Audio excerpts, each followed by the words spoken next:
What's the difference between gender identity and sexual orientation?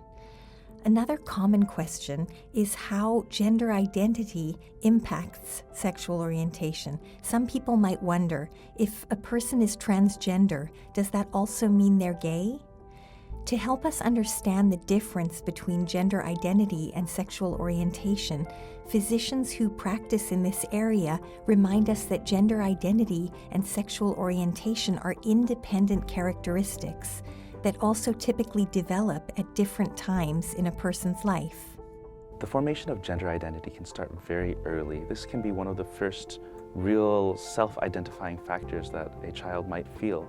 But transgender children usually have the internal experience of other as transgender or gender non-conforming early in life.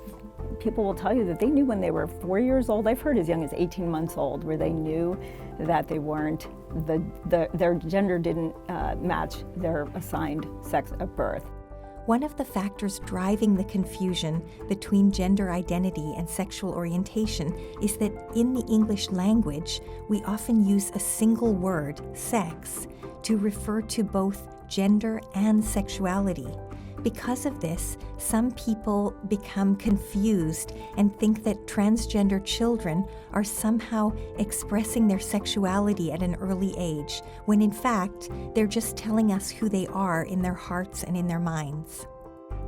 Later on, as they start to grow older and grow into puberty, these feelings of attraction to other people might start to form. The sexual attraction usually doesn't start for kids until maybe in the older elementary or middle school, where crushes may start and who they're attracted to. And at that point, the attraction piece may come in. But of course, they're much older when they really have the true sexual attraction and their expression of their attraction. Many children are able to express their gender identity by 3 or 4 years of age, and this sense of self grows along with the child. Later in life, typically around adolescence, most people begin to experience feelings of attraction towards other human beings. These can be directed towards those of the same gender, the opposite gender, both or neither. This is the time when a person begins to understand their sexual orientation. So the term sexual orientation describes an individual's attraction to others in the world around them, something that's quite different from their sense of their own internal gender identity. Sexual orientation can be just as fluid as gender identity in that our attractions can be to male, female, somewhere in between, or both, sometimes neither. There's actually a just as big of a spectrum on this end as there is for gender identity.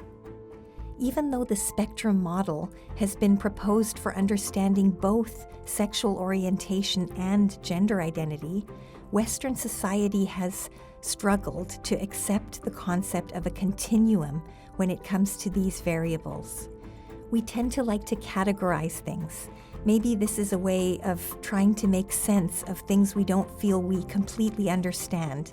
Yet many people would agree that knowing who you are and finding out who you're eventually going to love are both complicated and deeply personal characteristics. Some might say that it's exactly this complexity and diversity that makes our society more beautiful.